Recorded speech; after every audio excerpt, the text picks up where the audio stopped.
The road to G20 is very multifaceted. At the very top, we've got the policy discussions, and we've spoken about this. The meetings that have been happening in South Africa since the end of 2024, when we took over the presidency. We've had Sherpa meetings, we've had finance track meetings, we've had climate change, agriculture. When we do finally get to the November Leaders Summit, which is the big one really, some of them won't be coming here for the first time. The only difference then, we'll have the leaders, the presidents of all of the G20 members coming to the country then for the final meeting. And so we've got the policy discussions at the very top layer. And then of course we have the other layer, the preparation for South Africa and what this moment actually means for South Africa. A couple of days ago, we had Gauteng Premier Panyaza Lesufi starting to talk about the nuts and bolts that are being put in place in preparation for the meeting. Not only are they converging on the country as a whole, but the focal point will really be in Gauteng. And you bring it closer, we come all the way to Johannesburg, where the Leaders Summit is going to be.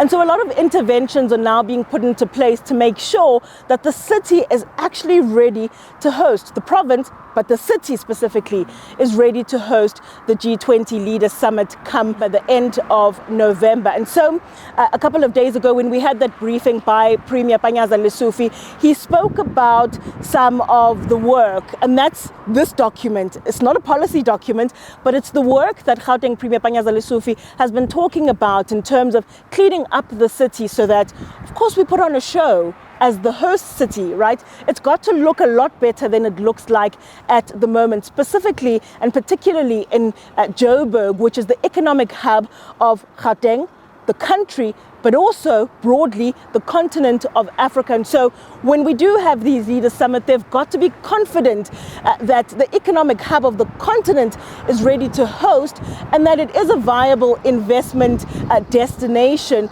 by the looks of it at the very least. So the document then that I've got in my hand is a couple of pages, quite a dense one, where the Premier spoke about the hotspots that needed to be fixed, speaking about the different municipalities, what areas need to be fixed. It's the street lights, it's the sewage, it's the buildings themselves, the infrastructure, grass cutting. It's as simple as that, painting, guardrails. Simple things that residents complain should have already been done long before we were preparing to host G20, but are being now when we're starting to window dress. And so we've begun in earnest. We visited Soweto earlier today, where the bomb squad was part of the team that was on the ground fixing some of the issues that they were dealing with there. Again, the basics, your sewage, the complaints from the residents about electricity, infrastructure, a lack of overcrowding and so on. And that's where we began with that.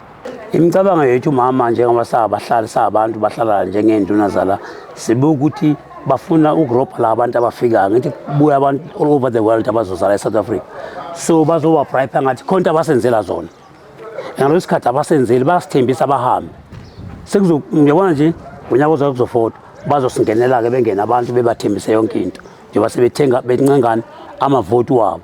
So thina sinandaba nento zabo, sicela nje basilungisele indawo ehlala kuyikhombisa ihlala abantu, siyaphila sabantu sinabantwana, yiloko sicela kibo. Other thing ezinye zingeze emuva abangaqala nje besilungisela indaba yesu kuba ugesi bese kuba ama-street light, basilungisela ama-street light, abantu bayakhuthuzwa mama, legenge entsha bayaganga. So makukhanya ngizofakani amapatrola aroundela ngaphakathi.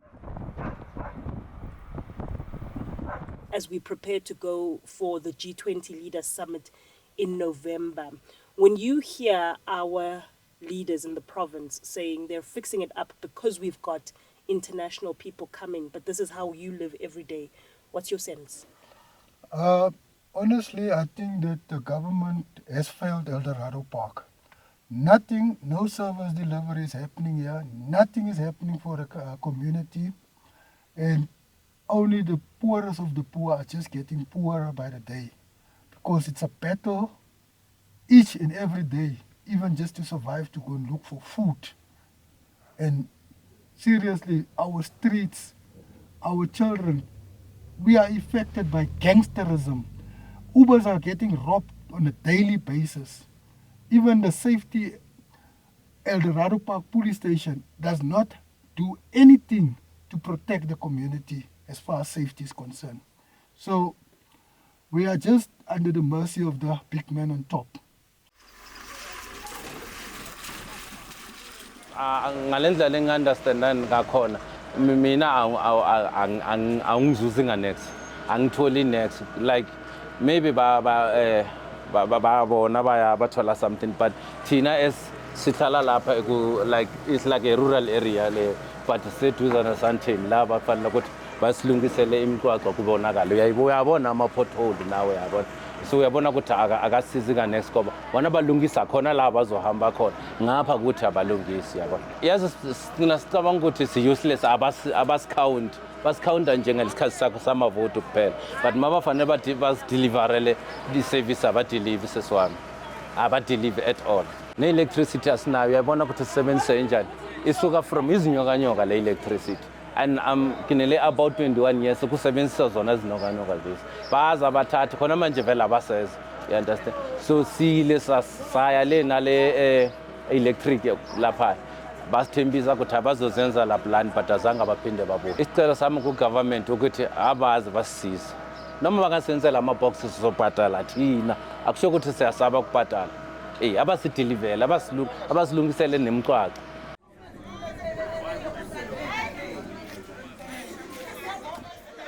As you know, that the bomb squad is there to intervene on issues that affect service delivery.